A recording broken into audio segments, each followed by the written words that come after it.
In this lecture I want to explain who some of the main actors are in the Climate Change Convention and how it all comes together.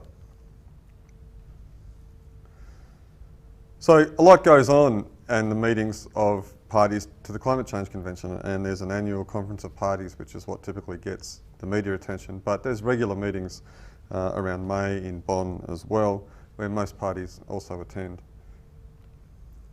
I want to just outline a few of the main actors. The first of these is the European Union, who is typically seen as being a relatively strong advocate for reducing emissions of greenhouse gas emissions, as being quite progressive. It's not a universal view. Some developing countries are no more enamoured with the European Union than they are with the United States, but in general, certainly compared to the United States and other OECD countries, the European Union has advocated and committed to reducing its greenhouse gas emissions. There are some reasons for this. If you remember, we talked about the two-level game. Well, in Europe, certainly it's domestically, politically possible and somewhat desired that Europe would reduce its greenhouse gas emissions. The electorates expect that of most electorates expect that of their political leaders. Businesses are not highly opposed to it. Scientists are well respected, and science is well respected in general in the European Union. And the media is for the most part supportive. There isn't a great deal of attention given to the concerns of climate skeptics in the European media as compared to in the United States or Australia. There's an economic argument too, that because of the density of networks and infrastructure and population density in Europe, that the cost of reducing greenhouse gas emissions there would be relatively cheaper than it would be in many other developing and developed countries, including in the United States. So the economic costs of reducing emissions in Europe are not as prohibitive, assuming that this is an issue that is a cost issue and not actually an issue that is a new basis of growth. The European Union saw very early on, in some countries, Germany in particular, saw very early on that shifting to a cleaner energy economy would stimulate investment in new technologies, and investing in the export of those new technologies could be good for their own economies. And so getting ahead of the curve on the clean energy economy has been good for business in the European Union, and they were quick to recognise the economic opportunities and to seize them, and supported that with a policy position that said, yeah, we should reduce emissions. Europe is vulnerable to climate change. There are some major processes like the thermohaline circulation that brings warm water up into Europe and that makes Europe warmer than it otherwise would be, which are at risk from runaway climate change. And so there are glaciers in the Alps, there are many coasts, it's prone to heat waves and flooding. So Europe has a vulnerability reason also to ensure that emissions are reduced and the rate of warming is slowed. There's also a purely international relations argument that says that given the US and Chinese dominance in international affairs, Europe can play leadership and can become a genuine world leader through its stance on climate change. This is a global security issue, it's a global development issue, and by being a world leader in this space, Europe becomes a world leader in other spheres of international concern as well. So Europe's Copenhagen target collectively was quite ambitious, between 20 to 30% of emissions below 1990 levels by 2020, and some countries have more ambitious targets than that. The United States has a complicated position on climate change, and it waxes and wanes according to administrations. We've just recently heard the Obama administration try to use some executive powers to ensure that its Copenhagen target would be met. But not all administrations are supportive, and Congress in general is opposed to significant emissions reductions. The US's negotiating position has had two constants throughout. First is that major developing countries must also commit to reducing emissions. This is an argument about competitiveness. The United States has felt that if it imposes emissions reductions requirements on its exporting industries, that will hurt their competitiveness, and that the same cost structures that may be associated with reduced emissions should be imposed upon their competitors too, and in particular China, who the US has lost market share in exports globally for some time. There's an environmental effective argument here too, in that most of the growth in future emissions and greenhouse gas emissions is coming from the developing world, and so to be effective, the United States says developing countries must commit to targets. The United States has also been very keen on flexible and market-based approaches to reducing emissions. They don't like the idea that all emissions reductions should be met through regulation within their own economy. They like the idea of carbon trading, clean development mechanisms, the use of land use and land use change for sequestering carbon as well. And that flexibility, their argument is, leads to more efficient forms of emissions reductions and more innovation, which may be true. It also potentially undermines the extent to which emissions reductions are genuine reductions. To be fair, the cost of mitigation, and many economic studies show that it would be relatively more expensive for the United States to reduce emissions than it would be, say, for Europe. Domestically, there's very strong lobbying from oil and energy intensive companies, big oil companies, big manufacturing companies, metals companies and so on, who have very well advanced and very effective lobbying inside the Beltway in Washington that works very effectively to ensure that Congress, at least, is opposed to any major form of domestic legislation that will require reductions in emissions. But the tide is turning. The current President Obama is seeking to progress action to reduce emissions and to act on their Copenhagen commitment. He made a Copenhagen commitment that was not insignificant, a 17% cut below 2005 levels by 2020. It is a political issue now in elections. It was arguably a factor in the election of Obama in his first presidency. Faith-based groups in the US who are very influential politically are becoming concerned about climate change and incorporating that into their political behaviours. Some companies are embracing the climate change challenge. Many states are. California, for example, is very progressive on climate change. Many cities are seeking to act independently of federal actions. Energy security concerns are also a factor. The United States' dependence on the imports of fossil fuels is an economic problem for them. It's, depending on where you sit in the spectrum, it's a political, it's an international relations and a security problem. And so substituting imports of fossil fuels for domestically produced and cleaner energy forms of energy that are within the control of the United States to supply is good for energy security, potentially good for their international security, and also potentially good for reducing emissions. So for these reasons, we may see progressively shifting in the United States position, although it is slow, too slow, and ultimately yet far from adequate. China is another country that's talked about a great deal in the climate change negotiations. Second largest economy in the world, rapidly industrialising, very heavily dependent on coal, and its growth in its economic growth, which has averaged approximately 10% per year since 1980, has been accompanied by a similar growth in its emissions.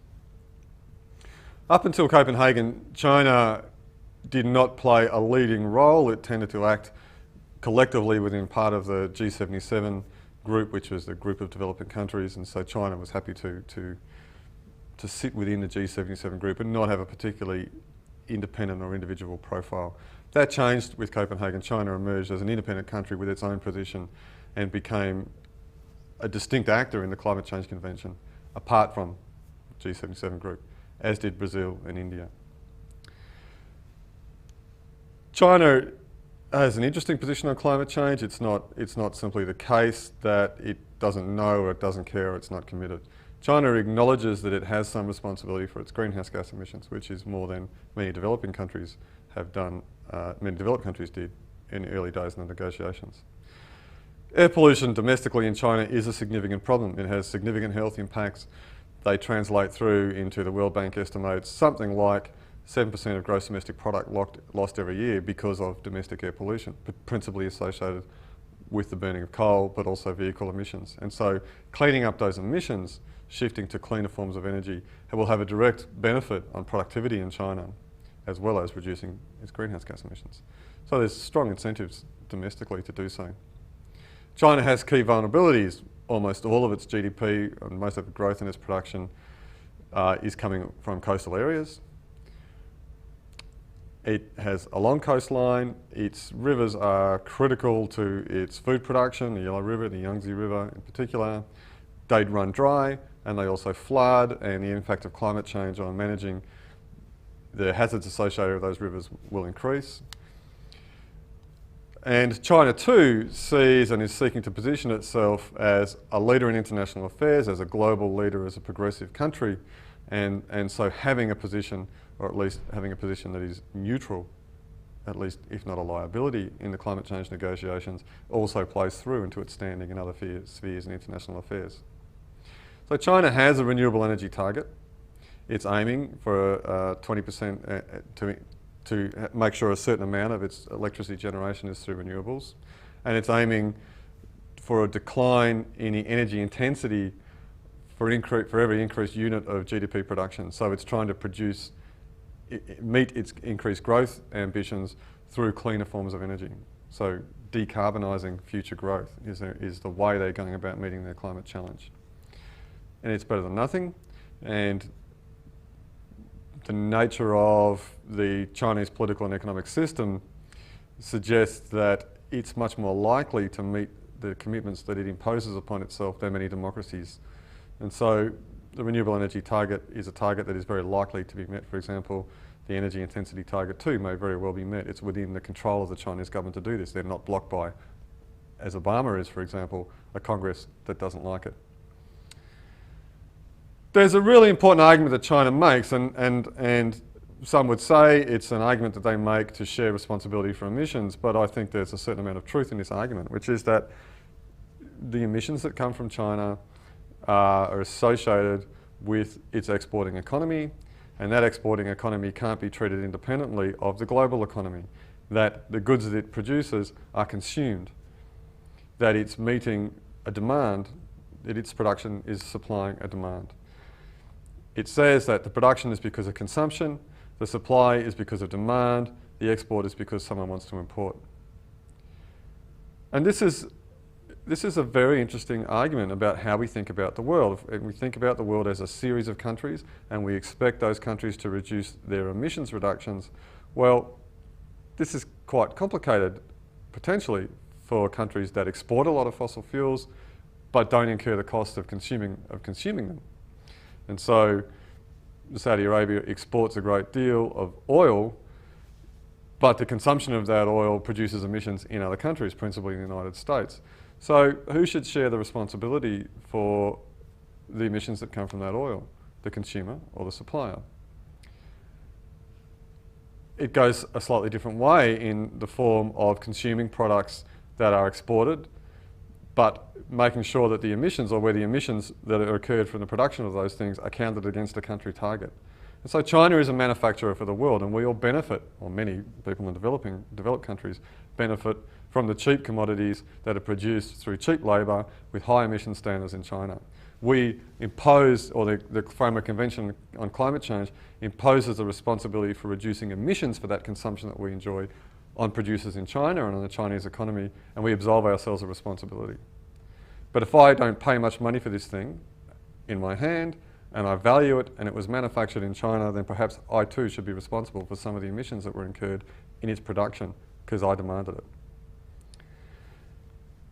It's an interesting argument, thinking about flows, thinking about production and consumption globally in a globalised economy makes us think that perhaps imposing emissions reductions targets on countries is a little bit unsophisticated perhaps. And that's why arguments like carbon taxes and taxes on borders of imports and exports are perhaps slightly more attuned to the economic nature of activities that produce greenhouse gas emissions. Another large block of countries is the group of 77 countries, which is actually 130 developing and least developed countries, and includes China and India. They've had a fairly consistent position in the climate change negotiation that developing countries shouldn't have to commit to binding emissions reduction targets because they're not responsible historically for the bulk of the emissions that are currently in the atmosphere and which are causing climate change, although certainly some of them are responsible for the additions of emissions in recent years. They argue for common but differentiated responsibilities that, yes, we accept in principle we have a responsibility, but our responsibility to reduce emissions is less than the developed world, which got rich through activities that increase emissions of greenhouse gas emissions. They argue that poverty, widespread poverty in their countries means that they have a right to grow, and that if that economic growth, which is necessary to reduce poverty, is to be clean, then it's the responsibility of developed countries to ensure that it is clean by transferring technologies and practices to enable them to grow in ways that are less emissions intensive. Indeed, of those 130 countries, most of them, the vast majority of them, are very small emitters and have very little responsibility for past or present emissions. A number of the large industrialising ones are. G77 is also an interesting group that it seeks to act as a single entity in the climate change negotiations, but has within it parties and groups of parties that have sometimes quite diametrically opposed interests. China, Brazil, India now taking quite independent positions. Brazil has a very different position, for example, on clean fuels, for example, because of its large agricultural land and biofuels. China has its own position, India has its own position. There's a group of least developed countries who, somewhat like the small island states, consider themselves to be very vulnerable to climate change and in principle would like strong reductions in emissions in order to make sure that the rate of change is more manageable for them. They have very small economies, they want action and they want the right to grow, but they would like technology transfer to assist them to grow in a way that is cleaner. IOSIS wants strong emissions reductions, we've talked about this. Then also in the G77 group you have OPEC, the Organisation of Petroleum Exporting Countries, who make almost all their money by exporting oil and who don't want binding commitments to reduce emissions because they believe it will reduce demand for oil, soften the price and reduce their revenues through exports. So pitching these countries, the LDC group and IOSIS, who want significant reductions in emissions, in the same group as a group of countries who don't want significant reductions in emissions, creates a lot of conflict within the group of 77. And it means that its position is perhaps less strong and coherent as it could be. So these countries have a relatively similar set of ideas or agree and advocate in the Convention for technology transfer that the best practices in terms of energy generation and manufacturing that make the most efficient and cleanest forms of economic growth should be transferred to developing countries, that they shouldn't be commercial technologies that they have to purchase, they should be given them. They all seek assistance for adaptation, they all seek assistance for meeting the cost of reducing emissions, and they all think that those costs of reducing emissions and adaptation should be borne by the developed economies. So the parties to the convention, the people who are the groups that are enabled in the negotiations to go into the contact groups and the drafting groups and so on, are only countries. But in the convention there are a range of other actors who also are influential, one of which is the Intergovernmental Panel on Climate Change. As I explained in an earlier lecture, the convention arose because of the role of science in promoting recognition that this is a problem. So it is very much a science-driven, in one sense, or a science-enabled regime. Nevertheless, the relationship between the convention and the IPCC is not as direct as you might think. The subsidiary bodies, one of the subsidiary bodies in the convention is allowed to request information from the Intergovernmental Panel on Climate Change, but there's no guidance about what that means, whether it has to take that information on board. In fact, the relationship between the convention and the IPCC is very ambiguous. There's no binding and direct relationship. There is a relationship in another way, which is that there is a churn between individuals who serve in various roles with the Intergovernmental Panel on Climate Change, but also serve in various roles with their respective countries in the negotiations. And so, particularly around forestry, for example, ICCC authors will also be negotiators for their countries. And this is, in some ways, a good thing. It ensures that the science translates into the negotiations, but in some ways also a bad thing in that the negotiations potentially have implications for what is science as reported in the IPCC. There is potentially a conflict of interest here. Governments also influence the IPCC in certain ways. They formally nominate the experts who go into the IPCC as authors. They have to be nominated by their governments. The IPCC can only pick from those authors that governments nominate. They review chapters, they review reports, and in the final plenary of each assessment report phase of the IPCC, the summary for policymakers is discussed word by word, line by line, section by section in a panel that includes all the world's governments if they choose to attend. So a great deal of scrutiny from governments goes on to the summary for policymakers, and they will work to ensure that it reflects their particular interests. And the interests of governments are by no means uniform. Non-governmental organisations and intergovernmental organisations also are actors in the convention, even if they're not formally parties. They're mostly environmental NGOs, but also some development NGOs and a few human rights non-governmental organisations. They are by and large supportive of actions to reduce emissions and activities to promote adaptation. They're generally pro-convention, pro-action in their influence. They have a role, they set norms, they produce position papers, they create ideas, they bear witness to various things. They inform, they provide science into the negotiation process. They can support smaller countries by assisting them in various ways with information, with advice about tactics and so on. They lobby within their own countries, they lobby country delegations at the convention. There's also an important role that the international organisations, not non-government organisations, but intergovernmental organisations play. Groups like the World Bank, the Global Environment Facility, the United Nations Development Programme, the United Nations Environment Programme are also actors. They create norms, they produce information, they work with countries, many of them are involved in financing of projects. There's also businesses and increasingly we're starting to see businesses become very heavily involved. It's always been the case that oil companies in particular have been very heavily involved in lobbying key states. It's been an argument that's been made about the United States that they're very heavily influenced by major oil companies that are US flagged, as well as the OPEC countries. So these countries don't want to see reductions in emissions that are going to affect their core business, which is selling fossil fuels. They work with countries, they lobby, they seek to inform.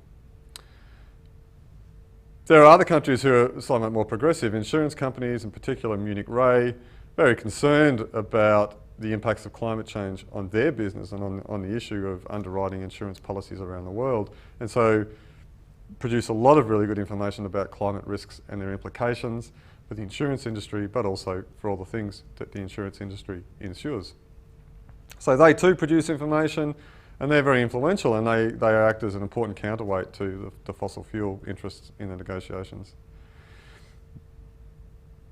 Meeting commitments, particularly through flexible instruments like Clean Development Mechanism and reducing emissions through deforestation, create opportunities and commercial opportunities. There's mitigation economies that are forming in buying and selling and investing in activities that reduce emissions, generating carbon permits and selling them. And this means that consulting companies and certain firms and certain individuals are getting into this market, making money and seeking to influence the negotiations, the rules of the game, in a sense in which their business operates in ways that help to enhance their profits too. Now, this can be for better or for worse from an environmental outcome. So actually there are many actors in the convention. They have many different positions and interests, and they influence in various ways. Only the countries are parties, but some are very heavily influenced by many other actors. It's only the parties that have formal roles, but others have influence. And as we see climate change become a more significant issue, particularly through the creation of market mechanisms to reduce emissions, the more climate change becomes big business, and the more that emissions reductions efforts may impact upon or potentially impact upon the way firms perceive their profitability, firms perceive that it's going to be a problem for them, then the more they will become involved too. And I think it's no coincidence that the hacking of the email server at the University of East Anglia, for example, was done very professionally, was bankrolled by somebody. Somebody had a commercial interest to make sure that climate science was discredited to some degree.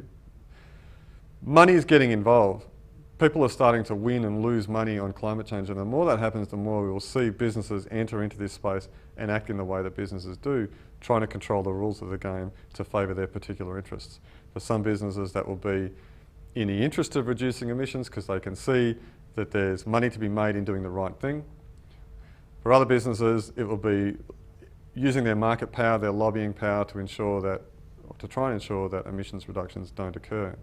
It's becoming big business.